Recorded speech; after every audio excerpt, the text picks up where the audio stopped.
అనగనగా శ్రీకాకుళం అనే ఒక గ్రామంలో ప్రజలందరూ ఎంతో సంతోషంగా ఆడుతూ పాడుతూ ఎప్పుడూ సుఖంగా నివసిస్తూ ఉండేవారు.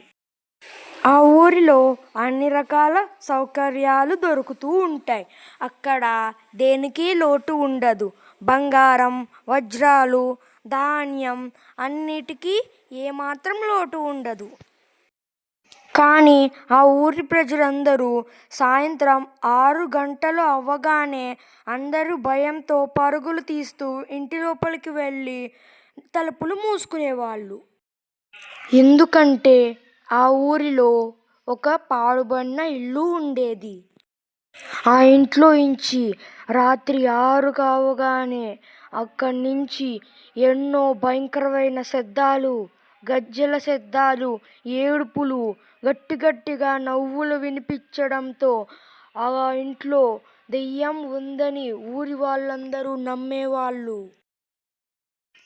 అదే ఊరివాడైన రాము తన చదువుల్ని ముగించుకుని పట్నం నుంచి ఊరికి వస్తాడు. అతనికి ఎప్పటినుంచో ఆ దెయ్యమన్నా, ఆ దెయ్యాల కథలన్నా దాని మీద అస్సలు నమ్మకం ఉండేది కాదు. ఎప్పటికైనా ఆ ఇంటికి వెళ్ళి దానిలో ఏముందో తెలుసుకోవాలని తను ఆతృతతో వేచి చూస్తూ ఉంటాడు. ఎప్పుడూ ఊరివాళ్ళు ఆ దెయ్యం గురించి మాట్లాడుకుంటూ ఉండగా తను విన్నప్పుడు ప్రతిసారి అసలు దెయ్యం అనేదే ఉండదని, అవన్నీ మూఢనమ్మకాలని అందరికీ నచ్చచెప్తూ ఉంటాడు. కానీ ఎవ్వరూ అతని మాటలు నమ్మరు.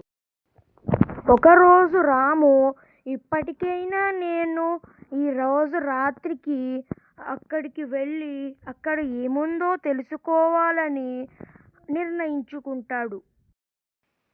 తన ఇంటి నుంచి ఆ ఇల్లు చాలా దూరంగా ఉండడంతో తను సమయం 5:30 అవ్వగానే తన ఇంటి నుంచి బయలుదేరతాడు. అలా తను ఇంటి లోపలికి వెళ్ళగానే తను ఇంటిలో అన్ని వైపులా చూస్తాడు. తనకి అప్పుడు ఒక వింతైన శబ్దాలు వినిపిస్తాయి. ఇక తను అక్కడ అన్ని వైపులా చూస్తూ ఉంటాడు. తనకి ఏమీ దొరకకపోవడంతో తను ఇంకా వెతికితే ఏమైనా దొరుకుతుందేమో అనుకుని మొత్తం ఇల్లంతా వెతుకుతాడు. అప్పుడే తనకి ఒక అందమైన పాట వినిపిస్తూ ఉంటుంది. ఆ శబ్దాన్ని వెంబడిస్తూ రాము దాని వెనకాలే వెళ్తాడు. I can see you but you can't, where are you going,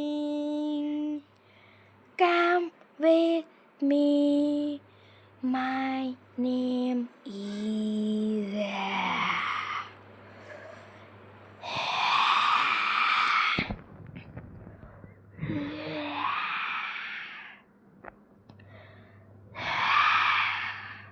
అది అలా పాట పాడుతూ ఉండగా రాము దాని వెనకాలే వెంబడిస్తూ ఉంటాడు.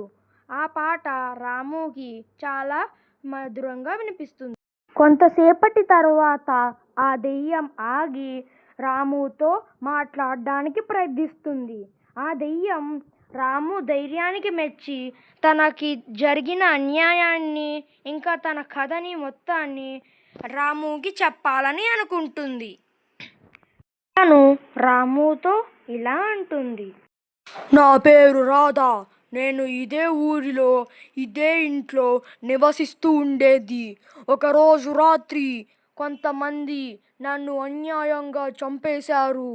నేను న్యాయం కోసం ఎప్పటినుంచో ఎదురు చూస్తూ ఉన్నాను. కానీ నేను మాట్లాడడానికి ఎవరితో అయినా ప్రయత్నిస్తే అందరూ నన్ను చూసి పారిపోయేవాళ్ళు. నీ ధైర్యానికి మెచ్చి నేను నీతో నాకు న్యాయం చెయ్యమని అడుగుతున్నాను. నువ్వు నాకు ఎలాగైనా న్యాయం చెయ్యాలి. నన్ను వాళ్ళు ఎలా అన్యాయంగా చంపేశారో ఊరి ప్రజలకు తెలియాలి. ఇంకా నాకు న్యాయం చేసేలా చెయ్యి. రాము, నాకు న్యాయం అయ్యేలా చెయ్యి అని తనని వేడుకుంటుంది.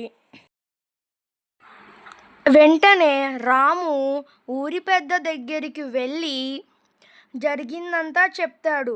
ఆ దెయ్యానికి ఎలా అన్యాయం జరిగిందో, తనని ఎలా చంపేశారో, ఎంత క్రూరంగా చంపేశారో అంతా వివరిస్తాడు. ఇక ఊరి పెద్ద ఒక నిర్ణయంతో తను దెయ్యంగా మారడానికి కారణమైన వాళ్ళని శిక్షిస్తాడు. ఇంకా తన ఆత్మకు శాంతి కలగడానికి పూజలు చేయిస్తాడు. ఇక అప్పటి నుంచి ఆ ఇంట్లో నుంచి ఎటువంటి శబ్దాలు వచ్చేవి కాదు. రాత్రిపూట కూడా ప్రజలందరూ ఎటువంటి భయం లేకుండా తిరుగుతూ ఉండగలిగేవారు. ఫ్రెండ్స్, ఈ వీడియో నచ్చితే లైక్ చేయండి, షేర్ చేయండి, ఇంకా సబ్స్క్రైబ్ చేయండి. మీకోసం ఒక song. I can see you, but you can't be